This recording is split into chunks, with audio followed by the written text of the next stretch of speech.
Finally ଏ ବର୍ଷ ମା ଆଉ ମୁଁ ମେଳା ଆସିପାରିଲୁ। ହଁ ସାଙ୍ଗମାନେ ମତେ ତ ଜମା ବି ବିଶ୍ୱାସ ହଉନି। ଏ ବର୍ଷ ଜେଡି ମେଳା ଆମର ପଡିଥିଲା ବାରିପଦାରେ 3 ତାରିଖରୁ 19 ତାରିଖ ପର୍ଯ୍ୟନ୍ତ। ତ ମା ଆଉ ମୁଁ ଭାବୁଥିଲୁ କେବେ ନା କେବେ ତ ଆସିବୁ ଆଉ କଣ। ସେଇଭଳିଆ ଭାବୁ ଆମେ ମେଳା ସରିବାର ଆଗ ଦିନରେ ଆସିକି ପହଞ୍ଚିଗଲୁ। ଓହ୍ ମାଇ ଗଡ୍!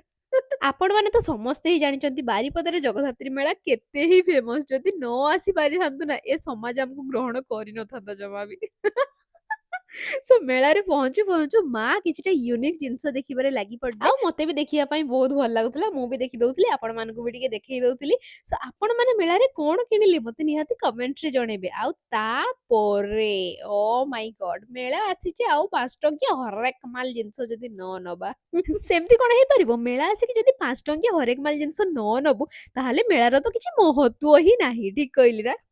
ତାପରେ ଆମେ ଚାଲି ଆସିଥିଲୁ ସମ୍ବଲପୁରୀ ଶାଢୀ ଡ୍ରେସ ଦେଖିବା ପାଇଁ। ସେମାନେ ବହୁତ କମ ଦାମରେ ବିକୁଥିଲେ ତ ସେଥିପାଇଁ ଆମେ ନେଲୁନି ଆଉ।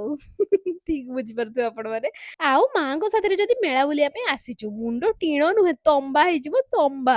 ସେ ଲୁଣ ଡବା, ବାସନ ଷ୍ଟାଣ୍ଡ, ପରିବା ଝୁଡି ଏଗୁଡା ସବୁ ନେଇ ମେଳା ହିଁ ସରିଯିବ କେତେବେଳେ ଜଣା ପଡିବନି। ହେ ଭଗବାନ ଟିକେ ବଞ୍ଚାଅ। ତାପରେ ଆମେ ଚାଲି ଆସିଥିଲୁ କର୍ଣ୍ଣଫ୍ଲୋର ଆଉ ବେସନ ଭିତରେ ଥିବା ମସରୁମକୁ ଖୋଜିବା ପାଇଁ ମାନେ ମସରୁମ ପକୋଡା। କିନ୍ତୁ ବୁଝିପାରୁଥିବେ ଆଉ ଭାଗ୍ୟରେ ଯାହା ଥିଲା ମିଳିଲା ଆଉ। ତ ସେଇ ଖୁସିରେ ମୁଁ ଟିକେ ଚାଲି ଆସିଥିଲି ଏଗ୍ କୁଲଫି ଖାଇବା ପାଇଁ। ସେଇଟା ଖାଇକି ଆତ୍ମା ଶାନ୍ତି କରିକି ଘରକୁ ଫେରିଲୁ। ଭିଡିଓ ଭଲ ଲାଗିଥିଲେ ଚ୍ୟାନେଲକୁ ନିହାତି ସବସ୍କ୍ରାଇବ କରିବେ। ବାଏ।